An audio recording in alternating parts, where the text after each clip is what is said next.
Thank you for having me over here. I've had the good fortune of being involved in the music industry in pretty much every role. As a musician, I started off in my teens. I released my first album when I was 16, and then saw that the distribution wasn't very ripe for independent music, so I set up a record label. Then I set up distribution, which distributed music in 26 countries. We got like 150 albums from India, from the Philippines. Then I was like, okay, what's next in the cycle of a musician's career is gigs. So then I set up a booking agency and we started doing gigs. And we brought people like Akon to India for the first time, Armin van Buuren. And I pretty much had to create like an alternate delivery mechanism for musicians, because I found, I mean, even though I worked with my first job, an internship was with Sridhar when I was 18.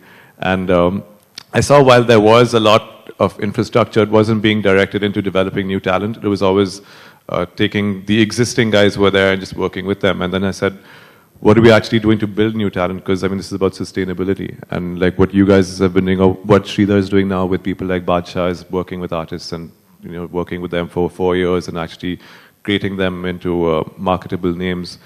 I feel that going back to the issue of piracy, I mean, so after like almost 15 years in the music industry, I decided to step out of it and get a break and set up my own marketing agency. So now we work with FMCGs and governments and stuff. But as we were discussing, I feel like now is a good time to get back into the music industry, because I feel like there's a big change of guard. There's interesting people involved.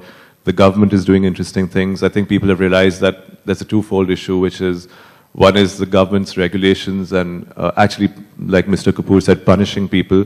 The other thing is awareness and education. People don't appreciate the value of music. That's the saddest thing, and that is the biggest issue, is that people believe a lawyer should get paid, a banker should get paid, a doctor should get paid, but a musician just doesn't matter. And I think that's the biggest change that we need to create, is to spread awareness and actually let people understand that there is a value to music, because music is by far the most pervasive.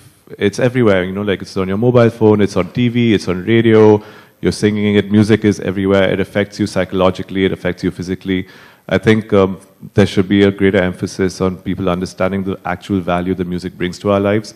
Once people understand and absorb the fact that there is a value in music, then you can talk about, okay, now spend money on it.